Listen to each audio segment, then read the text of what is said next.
창세기 32장 말씀 함께 나누겠습니다.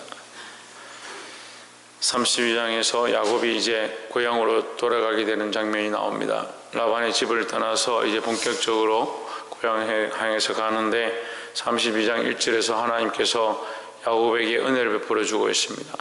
야곱이 그 길을 진행하더니 하나님의 사자들이 그를 만난지라 했습니다.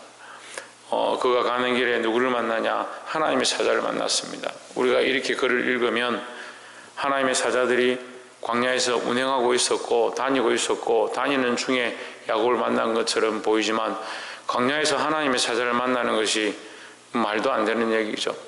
우리가 하나님의 사자를 우연히 만났다, 그것도 사실 말이 안 되는 겁니다.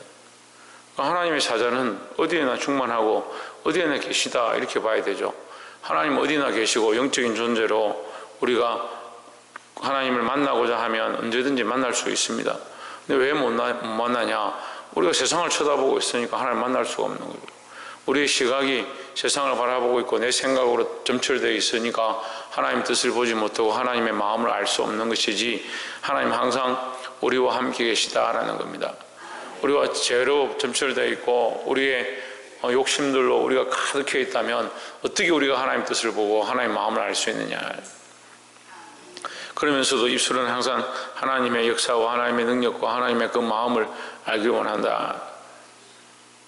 그러니까 이 지금 야곱의 욕심이 가득해서 지금 라반과 싸우고 어떻게 보면 자신들이 서로 옳다라고 하는 것을 주장하고 큰소리치고 있지만 사실은 하나님의 은혜가 아니면 그는 이미 라반에게 죽어야 될 그런 존재로, 아무런 힘이 없는 그런 존재, 지팡이 하나 들고 타국에 왔던 그런 존재일 뿐입니다. 하지만 하나님께서 그와 함께 하시고 그를 인도하셨다는 사실을 기억해야 할 것이고, 오늘 지금 이 걸음 가운데 그가 광야를 지나가는데 하나님의 사자를 만났다. 하나님의 사자를 만난 것은 뭐를 의미하냐면, 베델의 하나님께서 그가 돌베개를 하고 잘 때에 그에게 약속하셨던 하나님, 내가 너와 함께하고 너를 떠나지 않겠다라고 하셨던 그 하나님께서 내가 너와 함께 있다는 그 표시를 보여주는 겁니다. 그런데도 인간들은 여전히 무슨 생각을 하냐면, 하나님 내가 필요하면 하나님께로 돌아와서 여기 단을 쌓겠습니다 생각하니까 하나님이 그와 함께 하다는 생각을 잊어버리는 겁니다. 우리도 똑같습니다. 주일이 되고 말씀을 좀 들으면 조금 낫고, 그렇지 않으면 평소 때 자기 원하는 대로 자기 생각대로 자기 살고 싶은 방식대로 계속 살아가는 겁니다. 좀 하나님 앞에 나오면 하나님 우리와 함께 하시는구나, 그렇게 생각하는 거죠. 여호와의 사자가 왜 광야에서 우연히 지나가다가 이 야곱을 만나냐? 이절에 야곱이 그들을 볼 때에 이르기를 이는 하나님의 군대라 하고 그 땅 이름을 마하나임이라 하였더라 했습니다. 하나님의 사자를 만났는데 그들을 뭐라고 하냐? 하나님의 군대다. 군대는 어떻습니까? 셀 수 없을 만큼 많다는 거죠.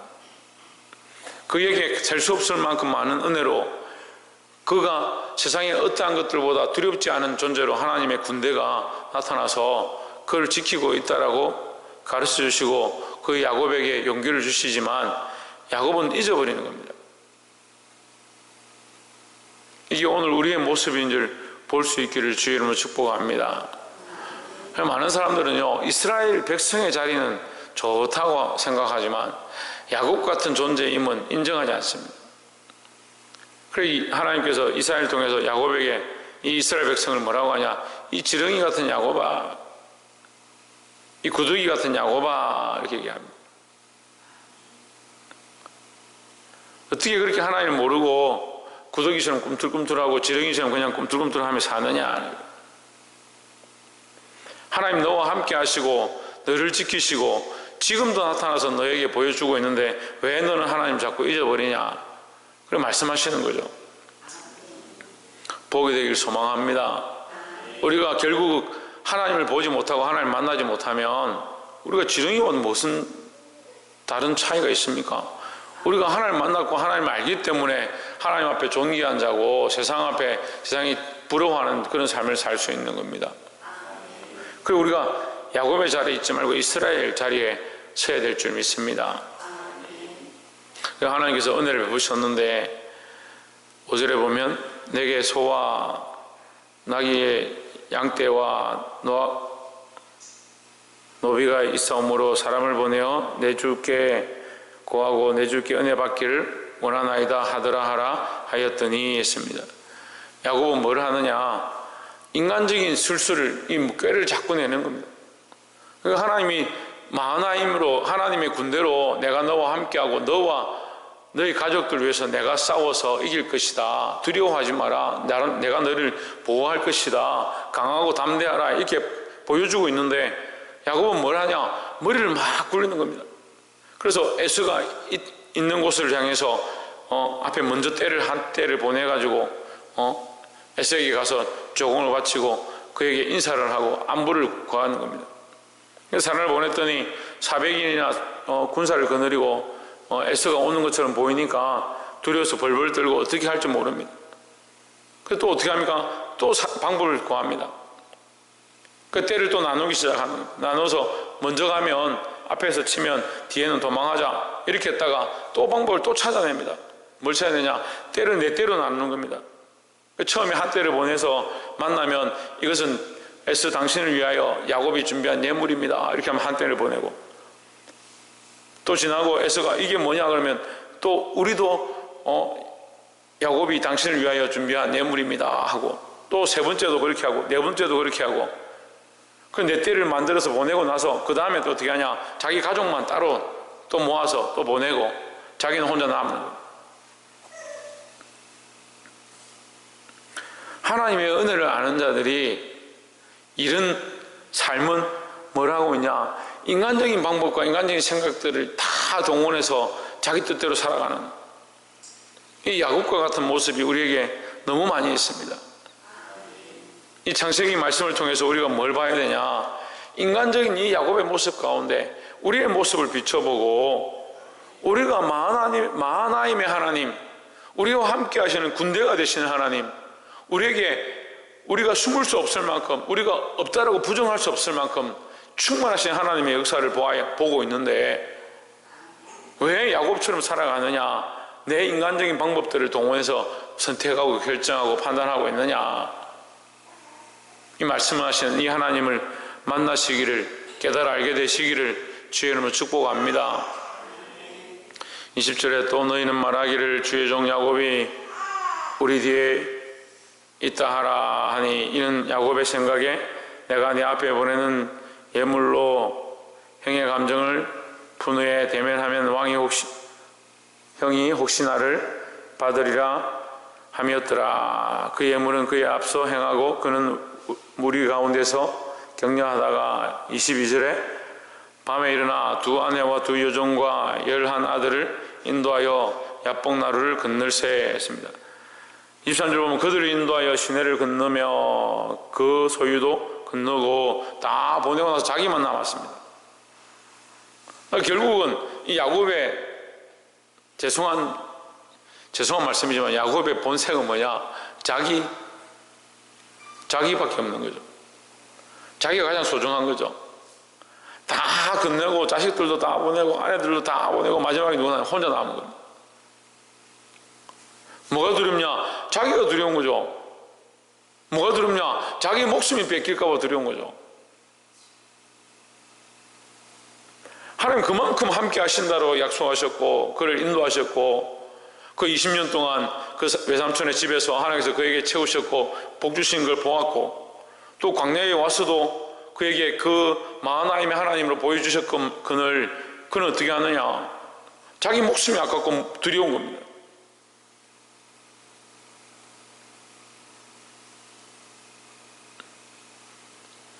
이 연약한 야곱의 모습 곧 우리의 모습인데 우리가 이 말씀을 통해서 나를 비춰보고 적용할 줄 알아야 된다는 거죠.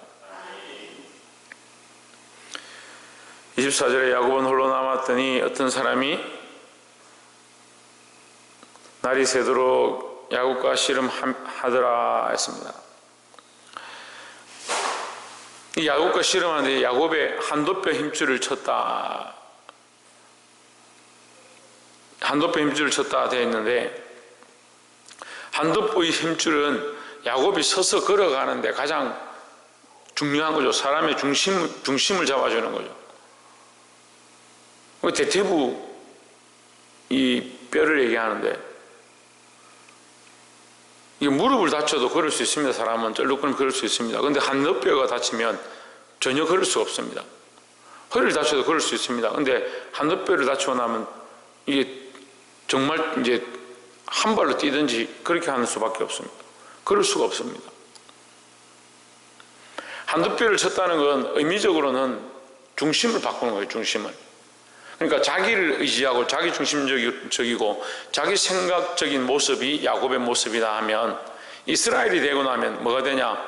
야곱은 인간을 얘기하고요, 이스라엘은 하나님의 백성을 얘기하는 거예요. 야곱과 이스라엘은 완전히 다른 존재가 되는 거예요. 우리가 예수님을 믿기 전에는 그냥 인간입니다. 인간. 우리가 하나님을 알기 전에는 그냥 인간이에요. 그런데 하나님 알고 예수님을 믿고 그리스도가 우리의 구세주가 되고 하나님 우리의 아버지가 되면 이제 세상의 인간이 아니고요, 하나님의 백성이라니까요. 근데 하나님의 백성인데 생각과 사고는 어디에 있느냐? 야곱의 인간의 모습으로 그대로 있다면 이게 심각한 거죠. 하나님이 이 야곱을 들어서 이스라엘 만드시고 그로 말미암아 많은 무리가 되게 하시기 원하시는데, 아브라함이 아브라함 되었던 것처럼 그가 열국의 아비가 되기 원하시는데, 그가 여전히 옛날처럼 속이고 거짓말하고 자기만 사랑하고 있다면 이 그릇이 안 되는 거죠. 하나님은 오늘날 우리에게도 똑같이 말씀하십니다. 우리에게 복 주기 원하시고 우리로 말미암아 창대케 하기 원하시고 우리에게 채우기를 원하십니다. 그게 하나님의 마음인데, 우리가 이스라엘 백성처럼 하나님의 백성처럼 살아가기 원하시는데 자꾸 어디 있었느냐? 야곱의 자리에 있었는데. 28절에 그 사람이 이르되 내 이름을 다시는 야곱이라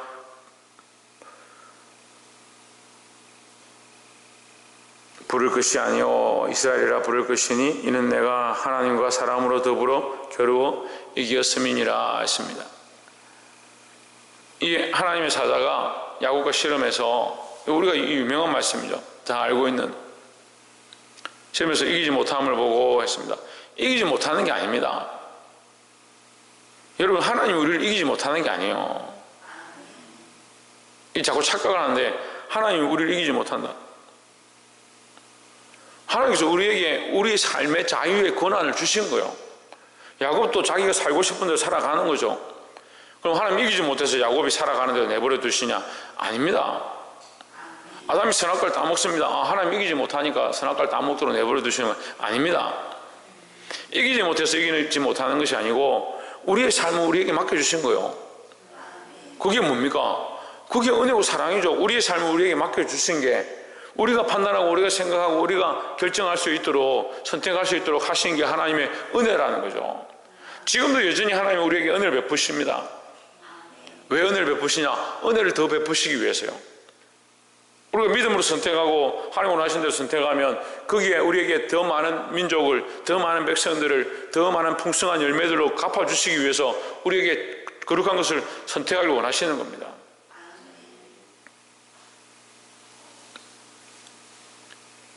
이 야곱을 꺾지 아니하시고 너의 이름을 야곱이라 하지 말고 이스라엘이라 하리라 말씀하셨습니다. 다시 말하면 너는 더 이상 속이거나 그런 인간적인 생각들을 하고 남들의 등을 쳐서 먹는 자가 아니고 이제 하나님의 백성, 하나님의 방백이 될 것이다. 하나님의 방백은 하나님으로 말미암아 사는 자, 하나님으로 말미암아 일어서는 자 이 뜻이요. 사랑하는 성도 여러분, 하나님은 우리가 하나님을 얼마나 의지하느냐, 하나님을 얼마나 바라보느냐, 하나님을 얼마나 신뢰하고 믿느냐, 그것을 보신다는 겁니다. 말씀을 맺겠습니다. 우리는 야곱에 대해서 너무나도 잘 알고 있습니다. 그런데 정작 우리가 야곱인지를 잘 모릅니다.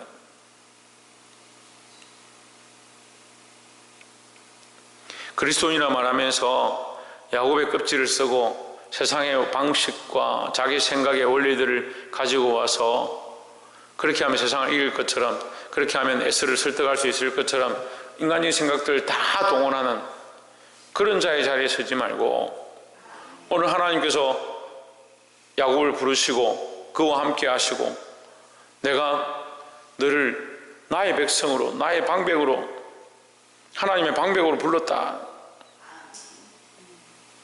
이 사실을 오늘 깨닫게 된 것이 이 야복 나루트의 씨름이다.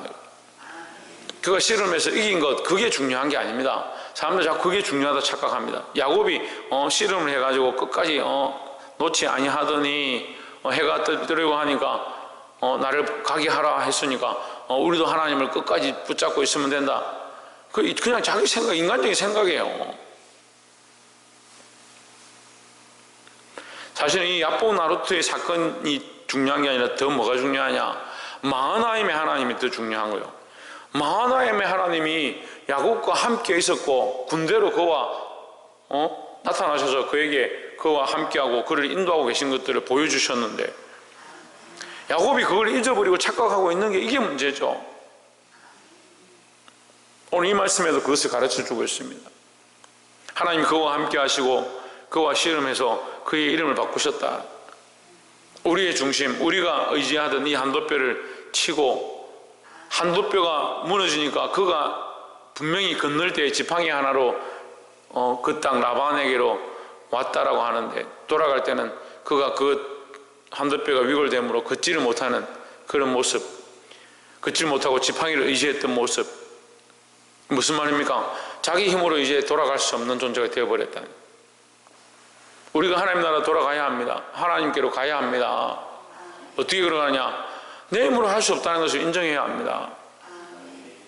이제 우리가 야곱이 아닌 이 이스라엘이 되어서 하나님의 백성이 되어서 하나님의 인도하심으로 내가 하나님 나라까지 가고 하나님의 도우심으로 이 악한 세대 가운데 싸워 이길 수 있다는 이 생각들로 나를 바꾸고, 내 방식과 내 생각들이 무너진 이 야곱의 모습처럼 우리의 생각과 우리의 방식이 무너진 그런 삶을 가운데 하나님의 백성으로 온전하게 사시기를 주의 이름으로 축복합니다. 기도하겠습니다.